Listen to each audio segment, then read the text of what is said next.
À tous, on est en live, on est sur la chaîne Twitch de la FFJDR, la Fédération Française de Jeux de Rôle. Je vois qu'il y a déjà des gens qui nous écrivent des petits messages sur le Twitch. Salut à tous. Donc on est dimanche 30 juillet, il est 19h et aujourd'hui vous voyez qu'il y a plein de têtes à l'écran. Alors normalement vous êtes sans doute habitués à n'en voir que 2. Et aujourd'hui on en a 5 puisque si vous regardez un petit peu le titre de notre émission du jour, en fait, on va parler de la création de jeux de rôle. Et donc aujourd'hui, je suis avec plusieurs personnes avec qui on va parler de tout ça. Donc il y a Arthur, Nicolas, Adrien et Damien. On va parler avec eux de la création de jeux de rôle. Donc on va un petit peu plus parler du côté idéation, création en elle-même. Hein. Donc si jamais, n'hésitez pas à nous dire si vous nous voyez bien, vous nous entendez bien. N'hésitez pas aussi à poser des questions tout au long de l'émission. On va faire une émission qui devrait durer à peu près 1 heure. Je vois qu'il y a déjà 10 personnes qui sont là. Alors avant qu'on se lance, déjà, messieurs, puisqu'en fait je ne suis qu'avec des messieurs, est-ce que vous allez bien? Ouais. Ça va très bien. Très bien, ça va super. Jusqu'ici, tout va bien. Ouais, super. Alors, on me dit que le son et l'image, ça se passe bien. Alors déjà, donc aujourd'hui, 30 juillet 19h, on a une première émission. Et la semaine prochaine, donc dimanche 6 août à 13h, on aura une deuxième émission sur la création de jeux de rôle, plus orientée sur le côté production-vente. Justement, plus sur vraiment la mise sur le marché, entre guillemets, hein, pour ceux que ça intéresse. Voilà, donc si jamais aujourd'hui et la semaine prochaine, on se retrouvera pour parler de tout ça. Et j'en profite avant qu'on commence, puisqu'on en a déjà parlé. On a aussi, pour ceux que ça intéresse, le Roll Event, donc qui est la convention organisée par la FFJDR, qui revient le 18 et 19 novembre prochain. Alors, on a déjà une dizaine de personnes qui sont parmi nous, donc je vous propose qu'on commence rapidement par la petite présentation des intervenants pour savoir un petit peu qui vous êtes, donc pour permettre aux gens déjà de vous situer un petit peu. Donc je vais prendre dans l'ordre d'apparition de l'écran. Donc c'est Arthur qui apparaît en premier avec son grand sourire. Arthur, alors simplement, bah voilà, qui vous êtes, depuis combien de temps vous faites du jeu de rôle et comme là on parle de création de jeux de rôle, vous avez forcément soit créé un jeu de rôle, soit vous êtes vous-même en création de jeux de rôle. Donc quel est le jeu sur lequel tu travailles, Arthur? Alors bonjour tout le monde. Moi c'est Arthur. J'écris pour le jeu de rôle qu'on a créé qui s'appelle 27C, qui est un jeu de rôle d'horreur contemporaine, de dark fantasy, pour lequel on a été invité aujourd'hui pour vous parler de sa création avec Adrien qui se présentera tout à l'heure. Voilà. Super, merci à toi Arthur. Et donc Nicolas, quel est ton parcours?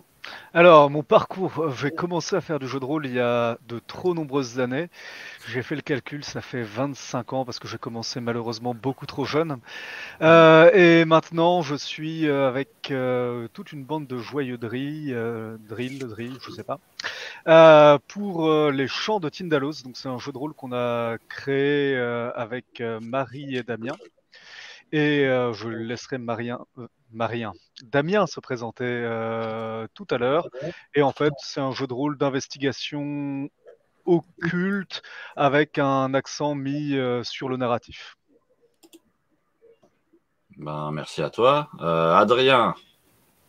Eh ben, bonjour tout le monde. Je suis le directeur artistique, graphiste de 27C. Je fais du jeu de rôle depuis jamais, puisque je ne fais pas du tout partie de cette communauté à la base. Et j'ai découvert des gens extrêmement sympas. Et c'est cool. Voilà. Ah, super. Alors juste avant qu'on continue, je me permets de rebondir sur ce que tu viens de dire. Comment tu t'es retrouvé à bosser sur du jeu de rôle vu que tu fais pas partie de la communauté jeu de rôle? Est-ce que c'est l'histoire de Saint-Michel là? Ouais, non, ouais, voilà. Saint-Michel, on y est. Bon, écoute. Non, mais bouge pas, je vais nous sauver. En gros. Non, mais Arthur et moi, on travaillait ensemble puisqu'on est de la même ville à la base. On s'est rencontrés, on a bossé ensemble un coup. Et puis un soir, en voulant rentrer chez moi, qui je croise Arthur. Et qui est-ce qui me parle de son jeu de rôle, Arthur? Et qui est-ce qui me dit qu'il a besoin de la graphiste, Arthur? Et qui est-ce qui était graphiste? Moi. Donc voilà, je me suis retrouvé là-dedans, juste comme ça par hasard. parce que c'est un projet qui me fait kiffer, en fait, qui est assez original, etc. Donc, bah, je me suis retrouvé à bosser là-dedans parce que je trouvais ça cool. Vraiment pas plus compliqué que ça. Bah cool, super. Et toi, Damien, alors qui es-tu? Gros spoiler, je m'appelle Damien. On est copains avec Nico depuis le collège et j'ai commencé à faire du jeu de rôle avec Nico très très jeune. Nicolas a parlé de 25 ans tout à l'heure, je refuse de faire le calcul. Et on développe ensemble et avec Marie et tous les autres qui ont rejoint le navire à l'occasion, les champs de Tindalos depuis bientôt 3 ans et demi. Bon, on aura, j'imagine, l'occasion d'en parler. On a démarré comme un scénario et puis ça s'est transformé en développement de jeu. Ouais, super. Déjà, merci à vous d'être présents ce soir. Donc, je vois qu'on est déjà plus d'une vingtaine maintenant. Donc, si jamais, n'hésitez pas à poser vos questions durant le live ou vous faites comme moi, vous posez des questions à l'arrache à Adrien pour en savoir plus. Alors, ton micro est coupé, Adrien, si jamais. Il est toujours coupé. Parce que les raccourcis clavier, c'est pas mon fort. Non, bah, du coup, je tiens à remercier Fenrir dans le chat. Voilà, c'est gentil. Merci, ça fait plaisir. On prendra les questions. Alors, je vous propose, avant de rentrer vraiment dans le vif du sujet, justement pour en apprendre un petit peu plus sur vous, qu'est-ce qui vous a donné envie à la base de créer le jeu de rôle sur lequel vous êtes? Donc là, par exemple, Damien, lui nous parlait qu'au début, c'était plus un scénario. Donc, Damien, vu que tu secoues beaucoup la tête, tu peux peut-être commencer. C'est quoi le truc qui vous a donné envie vraiment de vous lancer déjà sur la création d'un jeu de rôle, c'est-à-dire de passer simplement d'un scénario à se dire on va vraiment écrire quelque chose avec de la création de personnages, on va le faire, le mettre en livre, etc. et essayer de le publier. Qu'est-ce qui t'a donné envie? Alors, si tu le veux bien, je vais commencer par avant et par le scénario. Parce qu'en fait, Nicolas et Marie, moi, je me suis confiné chez eux en 2020, à l'époque où le Covid frappait durement nos vies. Et on se disait, enfin, on vivait bien en confinement et on se disait que ça serait chouette de faire un confinement avec nos copains et pour nos copains. Et qui prennent la forme d'un jeu de rôle qui durerait longtemps, quoi. Et donc, on a commencé à... Enfin, on a eu pour idée de faire un scénario qui durerait 5 jours entiers. C'est devenu 7 l'année suivante, 7 l'année d'après. On le fait tous les ans depuis, on le peaufine. Et donc, en fait, ça a démarré vraiment comme une expérience immersive avec... Et après, les joueurs ont bien aimé, donc ils ont rejoint l'équipe, ils ont rejoint le navire. On a eu des illustrateurs comme ça, on a des gens qui se sont occupés des lumières, on a des gens qui se sont occupés de la mise en page graphique, des décorations, du son, de l'informatique, etc., etc. Et nous, on s'est dit, on joue à l'appel de Cthulhu, mais le système ne nous convient pas. Et puis maintenant qu'on est une grosse équipe, pourquoi pas développer le nôtre? Donc ça a démarré comme ça, par l'idée de rendre ce projet immersif et cet événement exceptionnel aussi intéressant que possible. Et c'est pour ça qu'on a développé notre jeu. Super. Alors, Nicolas, je crois que tu voulais peut-être rebondir sur pourquoi est-ce que vous êtes lancé dans le JDR? Ouais, tout à fait, parce qu'en fait, tu vois, pour moi, l'écriture, je pense pas que ce soit forcément avec le système de jeu. Déjà dans le scénario, en fait, tu as une écriture, c'est-à-dire que nous, on fonctionne beaucoup avec, on a fonctionné dès la première édition sur l'idée d'une masse documentaire, parce qu'en gros, on faisait de l'enquête et du coup, on voulait que les joueurs, ils aient l'impression d'être des enquêteurs, du coup, pendant 5 jours, mais du coup, pour être des enquêteurs pendant 5 jours, il faut de quoi gratter. Et donc, du coup, on a gratté. Donc, on a écrit des articles, des articles et des articles. Donc, le travail d'écriture, en fait, il est avant même le système de jeu. Et le système de jeu, alors ouais, il y a aussi un côté nécessité, quoi. Enfin, c'est parce que ce qu'on avait ne nous correspondait pas, nous permettait pas de raconter les histoires comme on voulait raconter les histoires, qu'en fait, on a dû développer notre système de jeu. C'est pas seulement un truc d'opportunité, il y a aussi un truc de ah ouais, mais en fait, quand on joue avec des gens avec qui on a l'habitude de jouer, ça match très bien. Quand on commence à jouer avec des personnes qui n'ont pas les mêmes habitudes de jeu que nous, on se dit C'est dommage qu'on n'ait pas une aide avec le système de jeu, parce qu'à la base, nous, on n'est pas très pro système de jeu. On est plutôt en mode racontons-nous une histoire ensemble et vivons un bon moment. Mais donc, du coup, voilà, on a écrit le système après pour avoir aussi le côté que le système aide la narration et que la narration s'appuie sur le système au moment où, en une semaine, on peut avoir des coups de mou, quoi. Voilà. Super, merci. Et alors toi, Arthur, c'est quoi ce qui t'a donné envie de te lancer dans le jeu de rôle? Alors de me lancer dans le jeu de rôle dans l'ensemble, moi j'ai commencé un peu comme tout le monde quand j'avais 15 ans et que je m'ennuyais. Pour 27C, c'est un peu plus, ça s'est fait un peu après. On jouait beaucoup à des jeux de rôle qu'on appelle fait maison ou homebrew, parce que dans notre histoire de rôliste, on a ouvert un bouquin de Donjons et Dragons 3.5 à l'époque, juste le temps de l'ouvrir, de constater que c'était horrible et de le refermer. Et une fois passé ce stade-là, on a décidé de commencer à créer nos propres trucs. Et 27C est arrivé avec quelque chose d'encore plus curieux, c'est que c'était plus du medieval fantasy, c'était plus juste des aventures et des aventuriers. C'était un scénario dans lequel les joueurs découvraient le jeu en y jouant au fur et à mesure. Et ça, c'est ce qui nous a fait nous dire à un moment donné, une fois qu'on a fini cette campagne, mais en fait, je crois que ça n'existe pas. Je crois que ça n'a pas été fait. Et avec cette idée-là, on s'est dit que ça valait le coup de le lancer. Ben cool. Alors, on va justement rentrer maintenant un petit peu plus dans le vif du sujet par rapport à la création de jeux de rôle en lui-même. Donc, donc on a deux groupes, hein, pour ceux qui nous suivent, on a deux groupes de créateurs de jeux. Donc, quelles ont été les étapes pour vous justement pour créer votre jeu de rôle? J'ai compris que sur un groupe, on avait déjà commencé à travailler sur des scénarios avant de se lancer. Mais c'est quoi les différentes étapes que vous avez effectuées? Vous avez commencé en fait par travailler sur quoi exactement? Plus les scénarios, les personnages, le système de jeu. Est-ce que vous aviez déjà une vue d'ensemble de ce que vous vouliez, ou ça s'est fait petit à petit? Je ne sais pas si Nicolas, Damien, il y en a un de vous deux peut-être qui veut commencer. Tous les deux, si ça va, parce que je pense qu'on a un peu envie de rebondir l'un sur l'autre, parce que mais je vais commencer. Disons qu'en fait, je vais commencer peut-être par un peu d'historique. Nico et moi, on avait fait une campagne qu'on avait appelée Entre trois murs, avec l'idée qu'en fait, il y avait des joueurs qui jouaient, différents groupes de joueurs qui jouaient à différentes époques, à la préhistoire, et qui laissaient une peinture rupestre pour des joueurs qui jouaient à l'Antiquité, qui laissaient un poème épique pour des joueurs qui jouaient à l'époque médiévale, etc. etc. Et en fait, cette fois-ci, on a eu envie de construire une ville. On a eu envie de construire une grosse ville, avec l'idée que ce qui n'existe pas trop dans le jeu de rôle, c'est un bac à sable, une grosse boîte à outils, une ville où je sais pas, je veux trouver un membre de la mafia, je veux savoir qui est l'assistant directeur de l'hôpital du quartier français, je le peux. Et donc, en fait, on voulait recréer l'open world.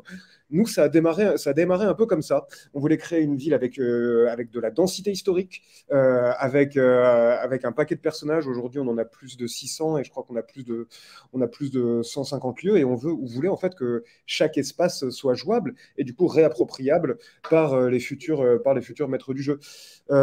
Nico, vas-y. Si tu veux. Ouais, du coup, il y a ce côté épaisseur, il y a ce côté en fait plaisir à se perdre, et en fait avec surtout l'idée de faire une caisse de résonance, quoi. Où en fait, parce que ce qui est un peu embêtant, au début on voulait faire une aiguille dans une meule de foin. Tu vois, on se dit on fait allez 100 faits divers, et en fait il y en a un qui nous intéresse. Et en fait c'est pas très marrant d'avoir ce truc où t'avances et t'es perdu. Mais du coup en fait on a fait 100 faits divers ou plus, je ne fais pas la comptabilité exacte, mais ils se répondent, enfin, ils mènent tous à quelque chose, quoi. C'est que du coup, c'est un tel sac de nœuds, quoi, qu'en fait, tu tires petit à petit.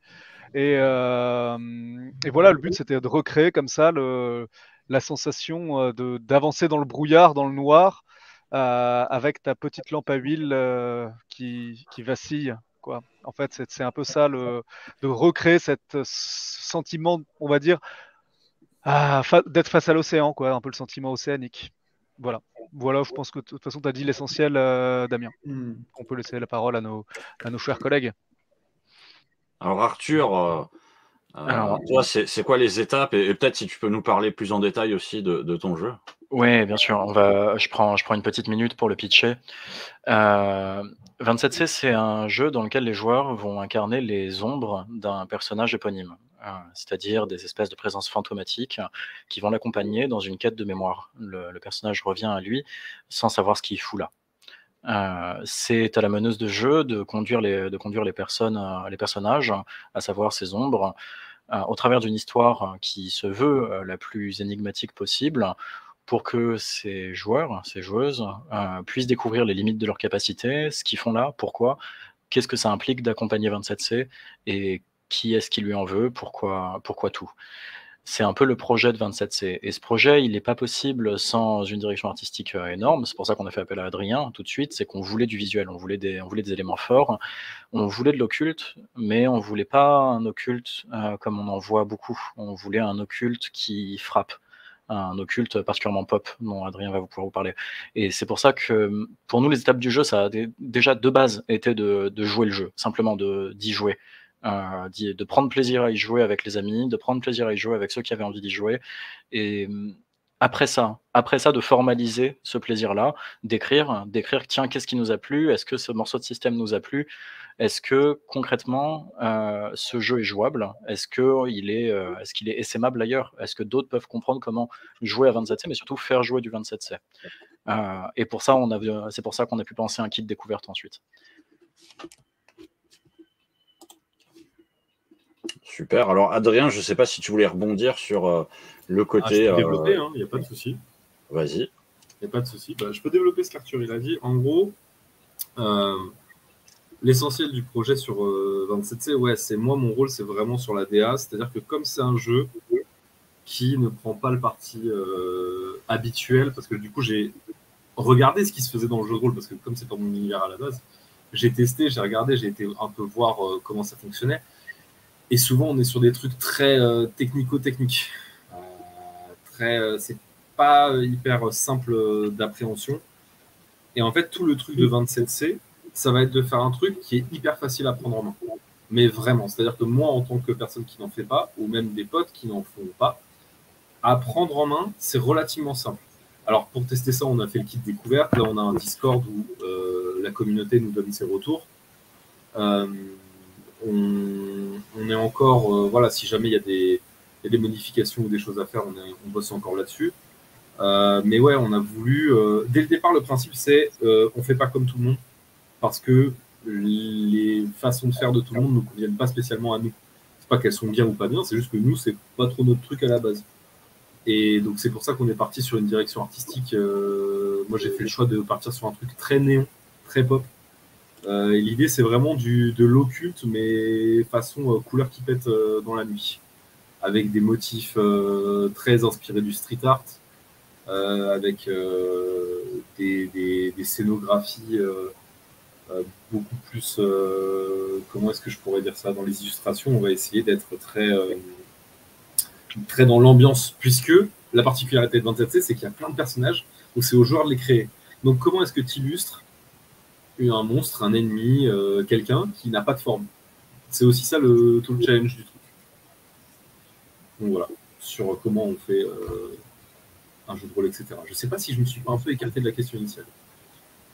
Non, on est sur quelles sont les étapes. Donc là, effectivement, vous parliez de la conception. Là, on est plutôt sur le côté dessin. Je crois que Nicolas, tu voulais peut-être rebondir aussi sur l'importance du dessin pour votre jeu. Ouais, carrément, parce qu'en fait, le dessin, c'est vraiment... c'est super déjà. Et en fait, nous, c'est vrai que ça a commencé, on s'est dit, bon, vas-y, on va raconter l'histoire d'une ville. J'avais dessiné un morceau de carte, tu vois, avec écrit le nom d'une rue, et puis on s'était dit, on va raconter ce genre d'histoire-là. Et on s'était dit, tous ensemble, on va mettre à contribution nos joueurs, on voulait que ce soit un truc un peu collaboratif.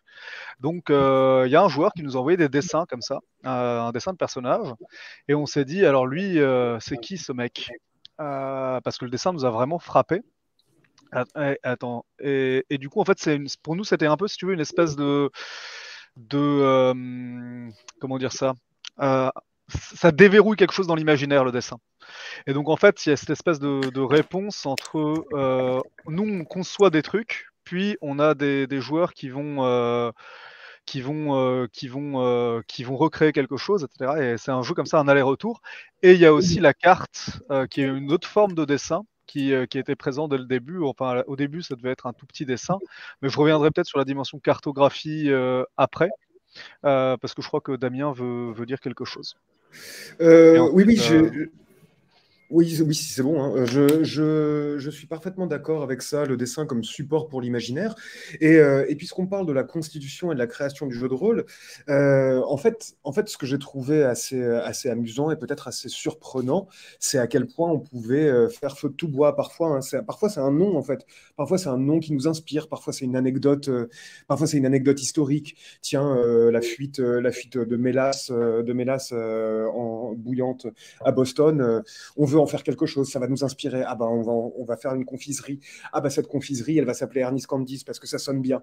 Et en fait, il y a comme ça un réseau d'associations d'idées qui se crée par le dessin, par les mois littéraires, par les mois même par la réflexion philosophique ou par la réflexion historique, et surtout par le travail collaboratif, en fait. Je pense qu'on aura l'occasion de revenir là-dessus, mais ce qu'on a essayé de faire dès le début, c'est de constituer le jeu comme une espèce de plateforme où chacun pouvait créer son personnage, créer des lieux dans la ville. Alors ça marchait plus ou moins bien, mais en fait, directement, on est sorti de nos trois cerveaux, c'est-à-dire des cerveaux qui étaient déjà en collaboration, pour essayer de faire une création aussi collective et du coup sortir de nos cloisonnements imaginaires aussi vite que possible. Super, merci. Alors, je crois qu'Arthur, toi aussi, tu voulais rebondir sur les dessins. Ouais, tout à fait. En fait, je vois c'est marrant ce que tu nous disais là, que le dessin permettait de déclencher de l'imaginaire, permettait d'ouvrir un verrou. Je te rejoins complètement dessus, c'est à 100 Enfin, c'est troublant à quel point ça marque, à quel point avec une identité visuelle, on peut se retrouver très vite dans un jeu. Pour nous, ça passe par là, ça passe par du dessin, c'est passé par de la musique aussi, les musiques qu'on utilisait en jeu. C'est pour ça qu'on a d'ailleurs choisi, nous, de travailler avec un musicien en plus. On a eu énormément de chance dessus, d'avoir des créations musicales adaptées à l'atmosphère du jeu pour saisir cette atmosphère-là, pour saisir cette ambiance-là. Ça conduit vraiment et ça accompagne beaucoup, même dans la création. Je me vois, moi, en écrivant simplement du jeu, en écrivant du 27C, avoir en ressource de l'image d'Adrien ou de notre illustratrice et de l'image sonore simplement. Pour nous, c'était très cool en tout cas. Mais il faudra voir si peut-être on pourra tenter de vous en partager du son, mais on a des liens YouTube. Voilà. Alors, je vais juste prendre un commentaire dans le chat.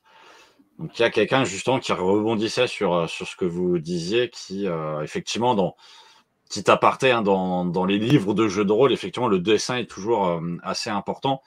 Je me permets d'ailleurs de rebondir moi-même là-dessus par rapport à la question. Est-ce que pour vous, justement, le dessin dans les livres de jeux de rôle, c'est quelque chose aussi qui est très important pour pouvoir vendre vos ouvrages? Est-ce que vous vous êtes rendu compte justement que les dessins, ce genre de choses, c'était important à la fois peut-être pour le MJ qui va utiliser le livre et à la fois pour justement les joueurs, puisque souvent les MJ, quand ils essayent de décrire quelque chose, ils prennent le manuel en fait et ils montrent le manuel en jouant en disant tiens, regarde, ça ressemble à ça, la créature que vous avez en face des yeux.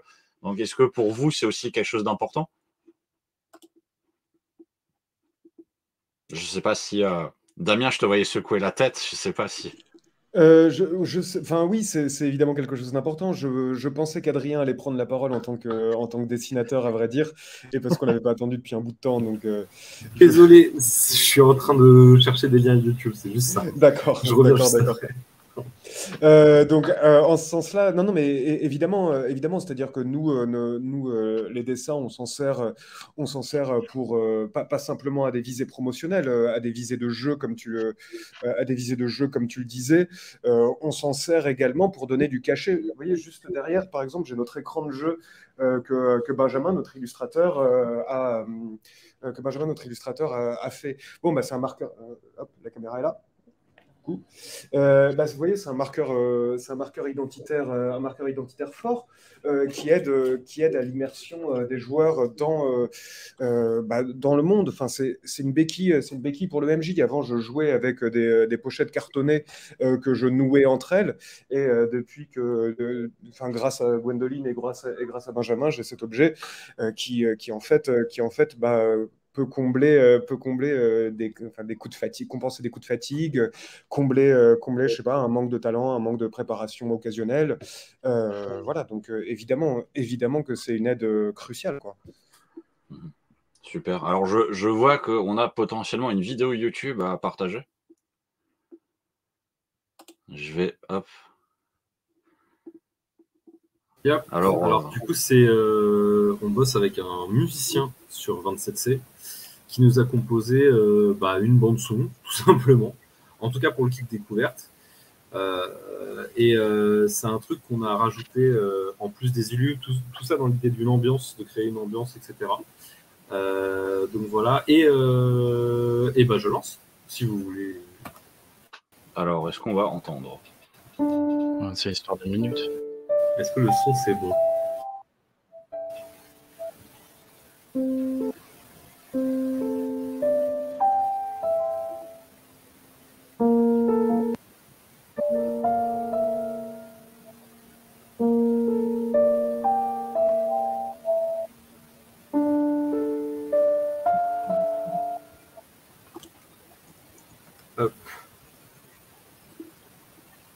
Merci beaucoup. Alors, je ne sais pas si ça... Parce que j'ai vu sur le stream que ça a pété un peu. Ouais, ça coupe un petit peu, mais c'est pas très grave. On a entendu, on avait un petit peu de son. Quelques accords de piano, bon, avec les déformations nécessaires au live. Mais bon. On est en live, excusez-nous pour c'est artisanal. Ouais. J'espère que notre musicien va pas me retrouver après le live pour mettre fin à mes jours. Je lisais en chat que je rejoins complètement sur le support visuel, qu'il soit visuel ou qu'il soit auditif, sur la création de jeu, mais pas uniquement pendant la partie, pas uniquement en aide OMJ, mais en aide créative. Puisqu'on parle de créa de jeu, simplement. Faites-vous vos playlists. Faites-vous vos playlists, ça aide de fou. Là, on a eu beaucoup de chance de pouvoir travailler avec un musicien, mais c'est pas forcément évident. Je peux pas recommander ça à tout le monde. Puis en outre, ça coûte une fortune si vous trouvez pas quelqu'un d'absolument adorable. Faut payer les gens pour leur travail à un moment donné. Et ouais, ça aide à la créa, je trouve. Enfin, je sais pas, vous, du côté de Tindalos, vous écoutez en écrivant. Le contraire me surprendrait. Mais Je veux bien prendre la parole sur la musique, parce que, si ça va. Non, la musique, pour moi, c'est un indispensable du jeu de rôle. Que ce soit pour la création, écouter la musique, tu vois, quand tu penses à une scène, sans avoir effectivement un musicien qui te compose tes trucs, t'as quand même une palette d'OST que tu peux trouver sur des plateformes.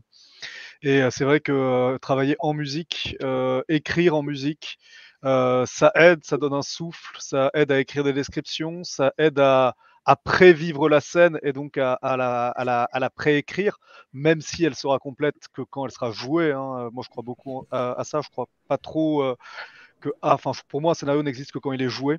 Un jeu n'existe que quand il est joué, quoi, pour la première fois. Mais du coup, avoir de la musique en amont, et ensuite tu peux t'en resservir pendant la partie, la diffuser.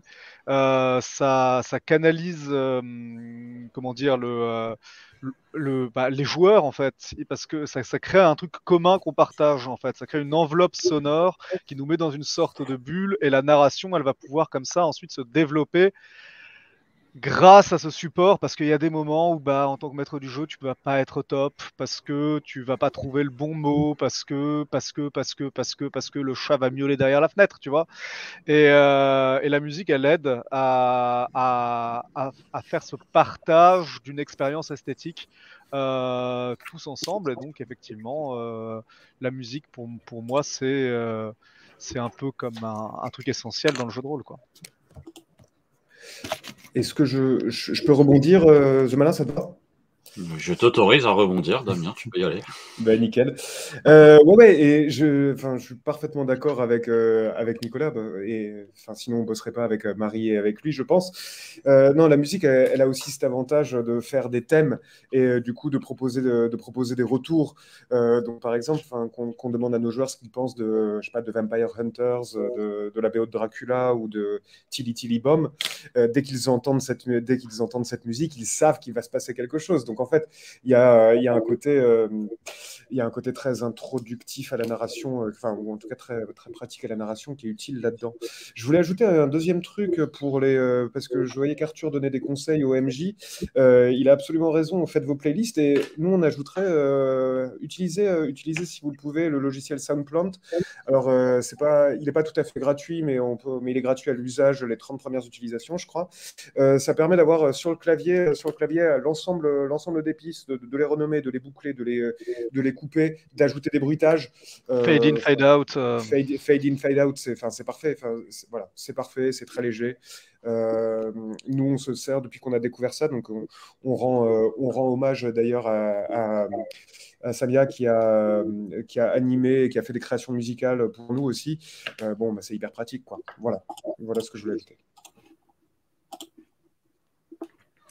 Super, merci à toi. Alors, vous en avez un petit peu parlé, je vous propose d'enchaîner sur le système de jeu.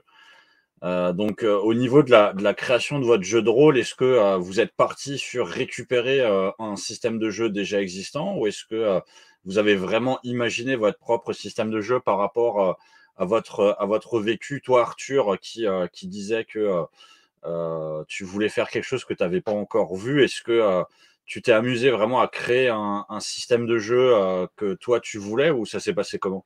Alors, en fait, pour la première fois qu'on a fait jouer, nous, on était à la maison avec les copains, donc on avait un système tout simple, au dessin, où, on avait réduit un peu au minimum pour le plaisir narratif uniquement.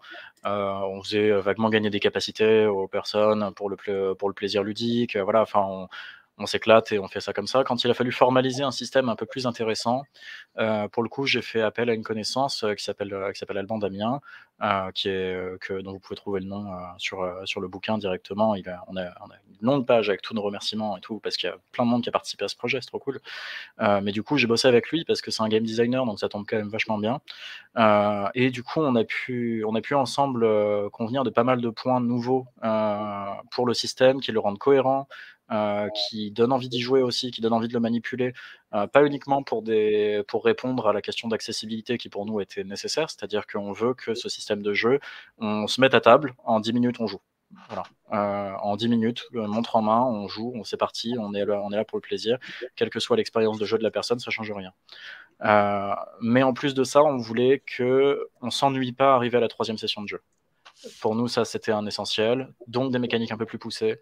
Donc, des mécaniques un petit peu plus mathématiques par la suite. Donc, ce bagage-là qu'on a été obligé de mettre en place. Mais en tout cas, on a tout créé, on a tout fait à la main, oui. Parce que, comme je vous le disais, nos inspirations, c'est plutôt du jeu vidéo, c'est plutôt du cinéma, c'est plutôt de la musique. C'est pas vraiment du jeu de rôle à proprement parler, vu que ça nous parlait pas beaucoup. Ok, super. Et Nicolas, Damien, ça s'est passé comment pour vous?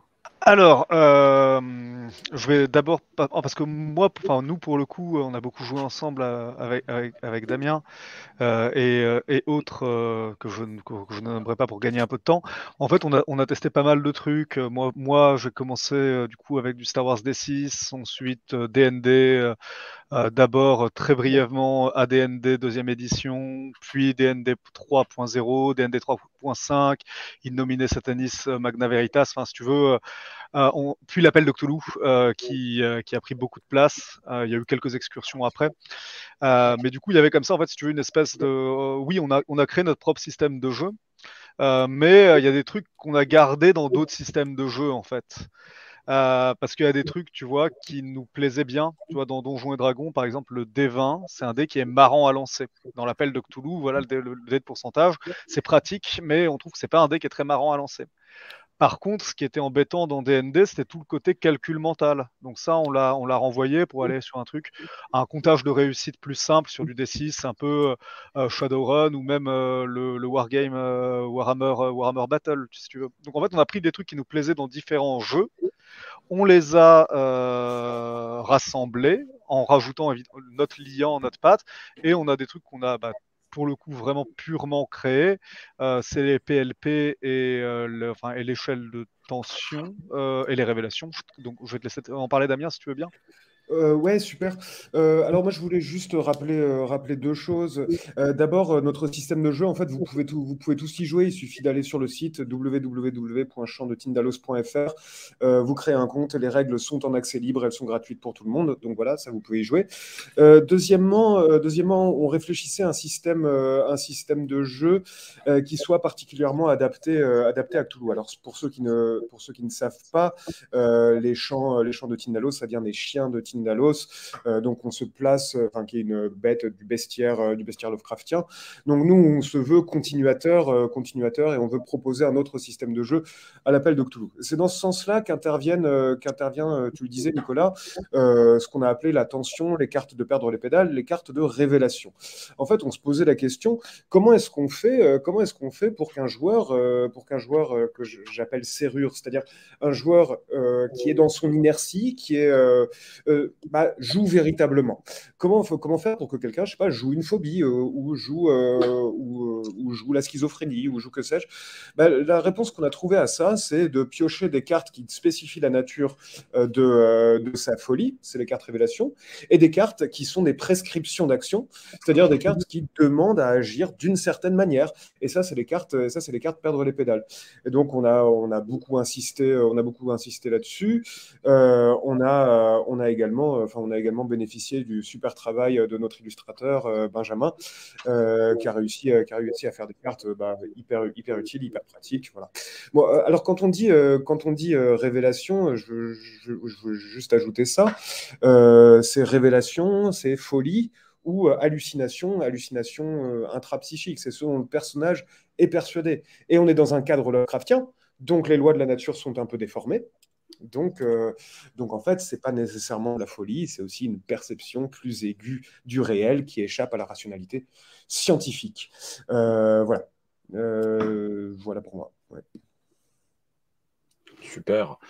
Arthur, Adrien, je sais pas si vous vouliez rebondir là-dessus. Alors Adrien, ton micro est toujours coupé. Désolé, c'est un réflexe que j'ai pour éviter qu'il y ait un grésillement pour les autres. Du coup, non, moi je voulais juste parler de la façon de présenter le système aux joueurs. Donc là, vous avez une carte, une fiche perso de 27C. Dans notre jeu, il y a la fiche perso de 27C et la fiche perso des ombres. En gros, la difficulté pour un système de jeu comme le nôtre, j'ai pas joué à Tindalos, donc je vais pas me permettre de juger quoi que ce soit sur votre truc. Il a l'air très bien. De ce que je n'ai vu, il a l'air trop cool. C'est en fait sur notre système de jeu, par exemple les capacités ou les choses comme ça, il faut en mettre, je sais plus Arthur, c'est combien à peu près qu'on a de capacité de prévu dans le jeu? On est autour des 120, quelque chose comme ça là. Voilà, donc vous avez 120 capacités et il faut que le MJ se retrouve rapidement dans tout ça. Il faut que le MJ se retrouve rapidement dans le système de jeu. Ça, c'est une difficulté en fait qui est. J'ai pas vu ça trop ailleurs dans l'univers ludique. Même les jeux de société, les jeux de plateau, par exemple, sont hyper faciles pour ça. par exemple. Et c'était ça tout le truc de en 10 minutes, il faut que ça se lance. Nous, nos inspirations principales, par exemple, ça va être du côté du jeu de plateau. Le système de jeu, c'est un système de jeu de rôle un peu original, mais pour la mise en page et la façon de le présenter, on va aller plutôt s'inspirer des jeux de plateau qui ont ce truc très rapide de voilà, tiens, voilà les règles, voilà les gros éléments que tu dois savoir, vas-y, fonce, c'est par là. Donc c'est un peu plus, on se base pas sur quelque chose d'existant. Du coup, là où vous, votre projet, il est plutôt basé sur quelque chose, comme tu disais, Damien, c'est une continuité d'un univers qui existe. Donc vous avez un système de jeu qui répond à cette continuité, de ce que j'ai compris. Donc c'est là où c'est un peu différent. Voilà. C'était juste pour... Hop, super. Tu voulais rebondir aussi, Arthur, sur le sujet, ou c'est bon pour toi? Adrien a bien couvert le propos. Hein. L'intérêt pour nous d'avoir un graphiste dans l'équipe, c'est de pouvoir penser des mises en page, pouvoir penser des trucs cohérents. Enfin, comment dire, avec mes petites mains qui sont pas des mains d'artiste, ça pour le coup, ça aurait été un petit peu compliqué à faire. Ce qui est sûr, c'est que pour nous, dans le manuel, il y a un enjeu de lisibilité, un enjeu qui répond aussi à un enjeu d'accessibilité. Je suis un assez mauvais lecteur, j'aime pas lire, et je voulais pas que mon bouquin soit chiant à lire. Pareil. Non, mais vraiment, c'est ça. C'est vraiment ça. Non, mais voilà, donc, et ça passe pas forcément par uniquement des illus. Il y a aussi une vraie question de mise en page, parce que pour, je pense, une grande partie du public, comme pour nous tous là autour de la table, peut-être à l'exception d'Adrien, on a eu l'occasion d'ouvrir un bouquin de donjon, on a eu l'occasion d'ouvrir un bouquin de Pathfinder ou de Warhammer. C'est dense comme truc, c'est très dense. Alors pour le coup, les trucs des 120 capacités, ouais, ça a été fait. Par contre, faut se les cogner. Oui. Ouais, voilà. Et ça, c'est un truc qu'on voulait réussir à... Peut-être pas réussir, c'est un peu prétentieux, mais qu'on voulait tenter de contourner. Voilà.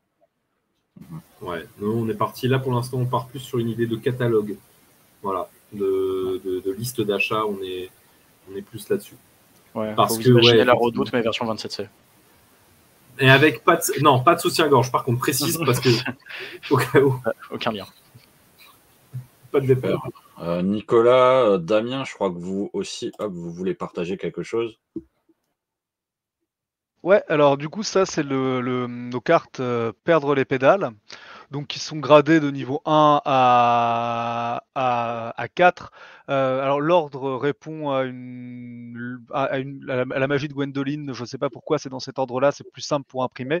Mais donc voilà, ça c'est pour vous montrer le recto et le verso. Voilà, donc tu vas avoir des ordres. Tout ceci est gratuit, hein, je précise. Vous pouvez le trouver et le télécharger et vous en servir. Voilà, et donc ça va être des règles. Tu vois, par exemple, il faut que ça sorte, ton personnage, il va devoir hurler.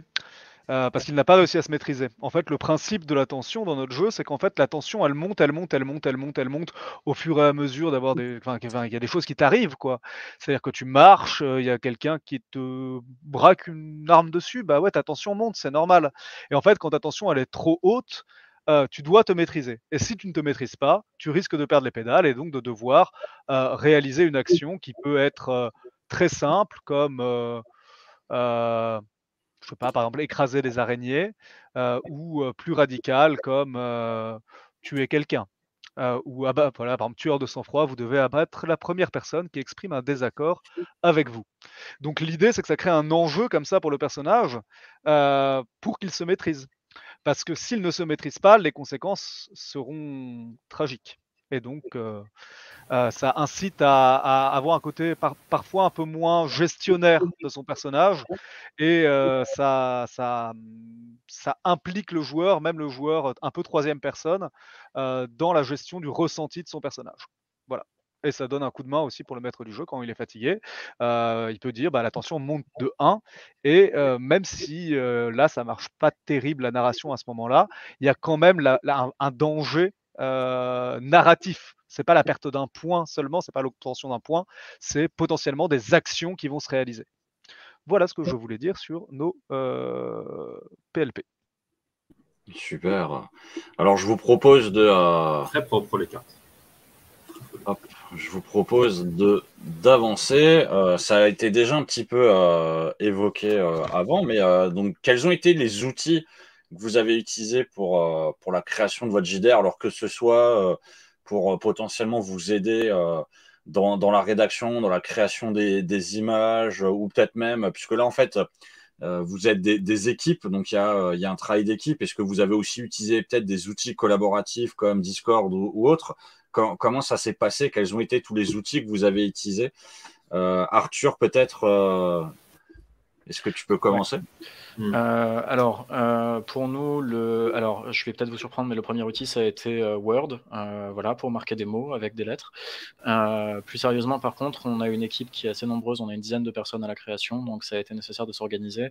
Donc ça passe par simplement en fait, des techniques de management de base, c'est-à-dire on répartit des équipes, des missions à prendre, des dates à respecter, des échéances, enfin ce genre de choses.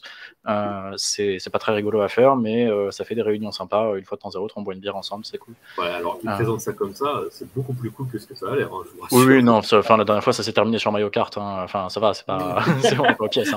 Hein. Mais ouais, concrètement, la manière dont on s'est réparti pour le kit découverte, c'est que on s'est réparti avec quelques membres de l'équipe la charge côté écriture création. En particulier avec Juliette, et de l'autre côté, Adrien de manager l'équipe de graphisme illustration, à savoir lui-même et 2 illustratrices. Voilà. Tu veux rebondir peut-être? Ouais, shout out à Chloé, du coup, qui est illustratrice encore sur le projet. Bonjour et salutations à Pasquero aussi, qui nous avait bien filé un coup de main. Un super coup de main, ouais. Donc voilà, et ouais, en fait, il y a vraiment, ouais, c'est ça, il y a 2 pôles sur notre projet. Il y a vraiment le côté création du contenu texte. Ok, on va dire ça comme ça, vraiment l'écriture pure et dure. Donc ça, c'est Arthur et Jus qui s'y collent. Écriture, correction, système de jeu, etc. Moi, tout ce côté-là, on ne s'en occupe pas. Moi, là où j'interviens, c'est vraiment le côté genre, ok, vous avez ça, qu'est-ce qu'on peut montrer avec ce que vous nous avez donné? C'est beaucoup plus là-dessus. Et après, ça va être de se répartir correctement les illustrations, qui veut faire quoi, qui passe à quoi, qui pense à quelle idée. Voilà, tout ça régi par un ensemble de règles réunies dans ce qu'on appelle une charte graphique, hein, globalement dans l'édition, qui est voilà, les règles du bouquin, à peu près ce qu'on veut, telle couleur, telle colorimétrie, où est-ce qu'on part, etc. Donc nous, on fonctionne vraiment en gros assaut où Arthur, ce serait la tête, et après, ça se divise en sections, en 2 grosses sections. Nous, c'est comme ça qu'on s'est organisé vraiment pour le travail collaboratif. Et on a des réunions, c'est quoi? C'est tous les 2-3 mois? Ouais, tous les 2-3 mois, on essaie de faire une réunion. Ouais. Voilà. Et après, maintenant, on a un Discord. On en avait déjà un depuis un moment, mais on a refondu le Discord, refait des salons, et on passe beaucoup plus par Discord pour communiquer les uns avec les autres. Et c'est beaucoup plus simple pour interagir avec la communauté. Nous, c'est le truc qui gère notre communauté, notre façon de travailler ensemble. Après, en outil informatique, Adrien était beaucoup sur InDesign, et de l'autre côté, Photoshop InDesign. Nous, on travaille beaucoup avec Word. Maintenant, on utilise pas mal Google Doc aussi, parce que ça permet pour nous d'écrire en même temps et de venir s'entre-corriger les uns les autres. C'est plutôt pratique. Voilà. Ouais, je veux bien continuer, hein, si c'est possible. Ouais. Si, alors, nous, en fait, à la base, on a commencé à 3 et on avait du mal à voir la direction dans laquelle on allait parce qu'on avait 3 volontés, y compris sur l'écriture, qui s'écharpaient, qui s'affrontaient. Et donc, en fait, ce qu'on a fait, c'est qu'on a pris les éléments importants, on avait une grande table et on a fait, si vous voulez, on avait des grandes tables et on avait des tableaux en liège.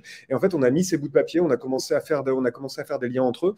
Et ça a commencé comme ça, en fait. Ça a commencé comme ça, simplement par des réseaux de signification. Ensuite, on est passé sur un outil de brainstorming qui s'appelle, ou de carte mentale qui s'appelle MindMeister, qui était assez pratique, mais qui est payant.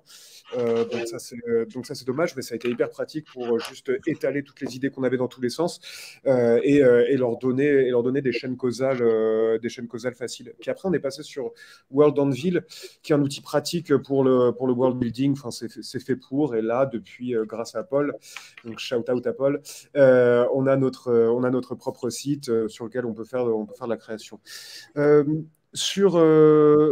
enfin, voilà, moi je voulais quand même insister sur un truc, c'est que même si on répartit les tâches, aujourd'hui on est une grosse équipe, on est 5-6 à se réunir de manière hebdomadaire et on est une dizaine en tout sur le projet, bah, il faut croire aux vertus de la formation continue.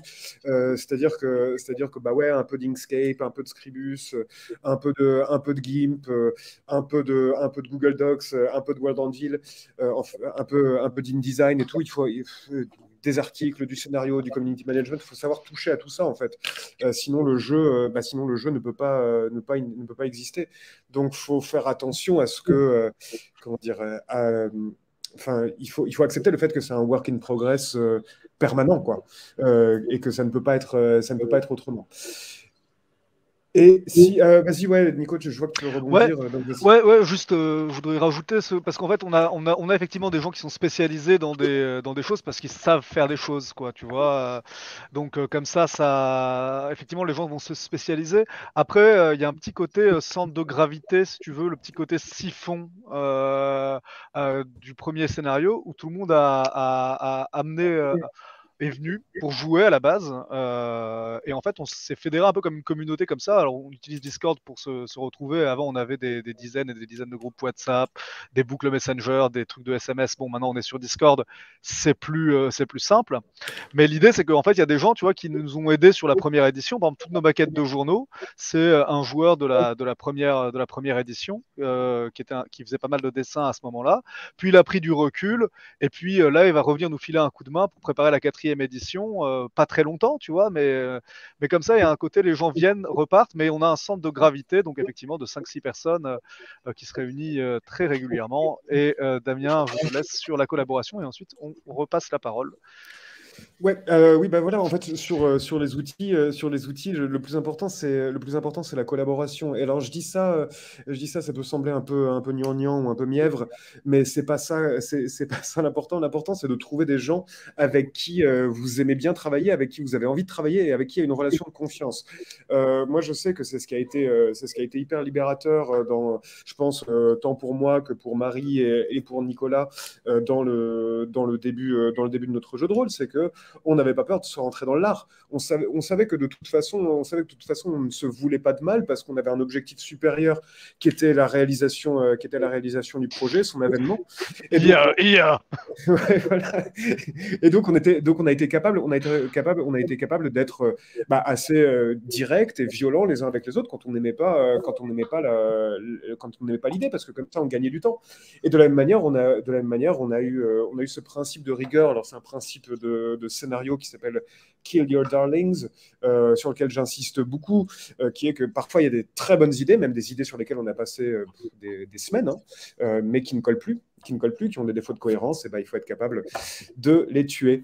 Voilà, donc je vais rester sur ce mot de la fin. Kill your darlings, babies. Alors, efficace. On avait une petite question dans le chat. Pour la PAO, InDesign, Adobe, je pense que Adrien, tu pourras peut-être répondre à cette question. That's my bad. En gros, alors InDesign, Adobe, c'est vraiment pour le côté mise en page, création vraiment graphique, finalisation du bouquin. C'est moi, en tout cas, c'est pour ça que j'utilise. Après, moi, en tant qu'illustrateur, je vais beaucoup travailler à la main.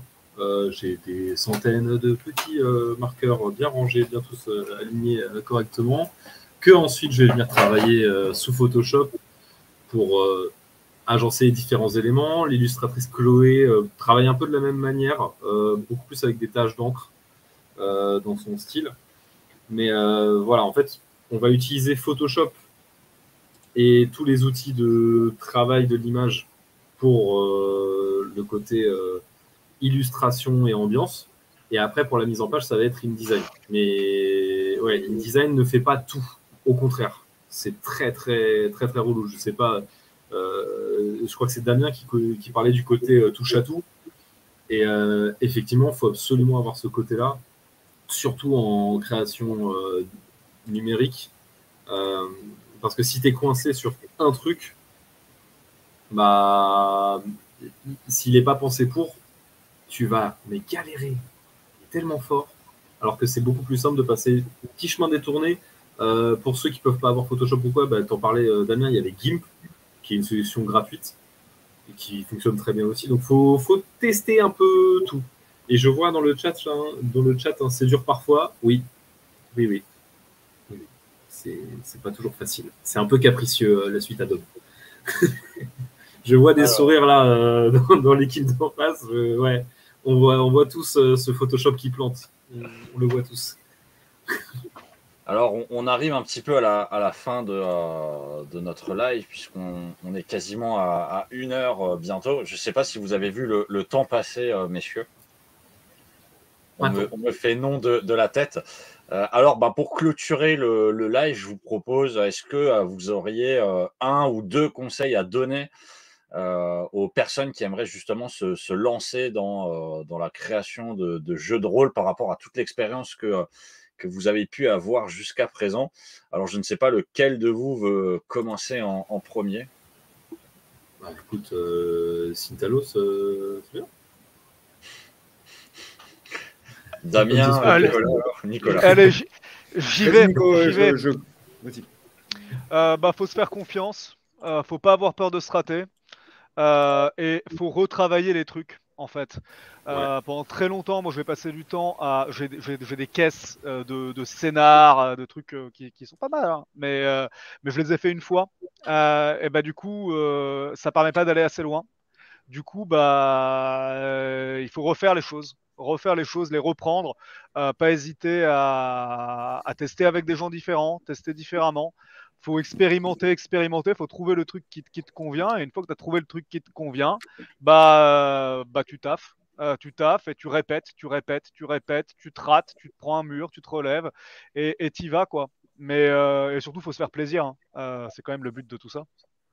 Et faire plaisir aux gens avec qui tu joues, parce qu'il faut aussi ne pas avoir le syndrome de Dieu, quoi.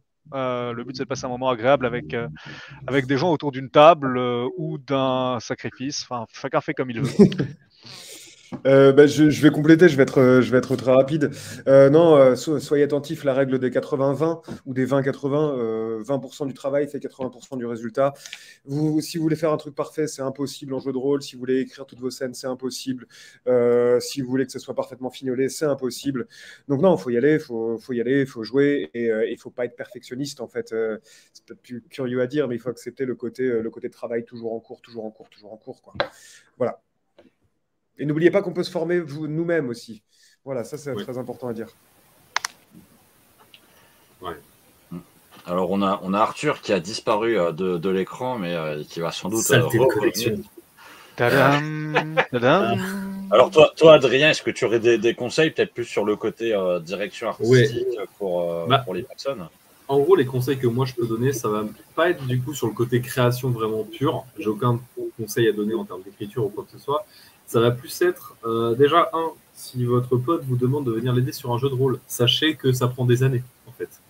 Moi, j'étais pas prêt du tout. Et ouais, j'ai un jeu et tout, je développe ça. Ah ouais, cool. Et en fait, on se prend dedans, mais ça prend du temps. Il faut laisser le temps, il faut tester, il faut chercher des trucs. Et il y a un côté hyper sympa, en tout cas dans mon cas, c'est que c'est pas mon bébé. Tu parlais de Kill Your Darlings tout à l'heure. Moi, 27C, j'ai vraiment un recul dessus. Qui fait que je l'aborde vraiment d'une manière très distante. Comme en plus je suis pas dans cet univers-là à la base, si vous pouvez vous entourer, moi ce serait le conseil que je donne, hein, mais si vous pouvez vous entourer de gens qui sont ou extérieurs ou qui ont un recul sur le travail que vous êtes en train de faire, c'est tout bénéfique pour vous. Faites-le, en fait, que ce soit sur la création graphique ou sur les choses comme ça. Alors, on a Arthur qui est revenu, qui a sans doute changé d'ordinateur, j'ai l'impression. Tout à fait, ouais, on a eu une petite coupure de courant surprise. Heureusement, le PC portable était sous la main. C'est amusant parce que j'arrive en entendant juste la fin du discours d'Adrien et j'allais dire entourez-vous. Après, on est biaisé parce qu'on travaille beaucoup du coup, sous ce format associatif avec plein de monde. Entourez-vous et je dirais connaissez-vous. Parce qu'on a beaucoup dit que c'était bien de toucher à tout, c'est très bien. Faut aussi savoir là où il y a des gens qui sont meilleurs que soi et où ils seront plus performants, ils seront juste meilleurs en tout point, plus efficaces, ils auront plus de connaissances. faut savoir avoir une certaine humilité par rapport à ça, prendre le temps de les écouter, prendre le temps d'écouter les autres créations, les autres créateurs, considérer l'ampleur de son propre projet. Et j'avais vu, faites des scénarios avant de faire un scénario, avant de faire un livre entier. Ouais, faites des petits trucs, c'est cool. Genre vraiment. Voilà. Super, ben écoute, merci à tout le monde d'avoir été présent. Donc on arrive sur notre heure de live, c'est incroyable. Donc on se donne rendez-vous dimanche 6 à 13h pour la suite. Donc là on sera plus sur le côté production-vente des jeux de rôle. Donc vous pourrez nous retrouver dimanche prochain à 13h. Attention, vous avez les infos sur le Discord de la FFJDR. Vous voyez Nicolas qui s'amuse et Damien aussi. Et vous pourrez retrouver donc la vidéo en replay sur le Twitch. Vous pourrez la retrouver aussi sur notre chaîne YouTube. N'hésitez pas à vous abonner aussi sur Twitch et YouTube. Vous pourrez aussi retrouver justement pour le Roll Event tous les lives et toutes les vidéos du Roll Event 2023-2022 sur la chaîne YouTube. Donc n'hésitez pas à y aller. Et donc on se retrouve la semaine prochaine. Moi je vous remercie en tout cas d'avoir été présent et je vous souhaite à tous à 13h. À 13h. À 13h, c'est ça. Et on se retrouve donc la semaine prochaine à 13h. Et bon dimanche soir à tout le monde et bon repas pour ceux qui n'ont peut-être pas encore eu l'occasion de manger. Ciao.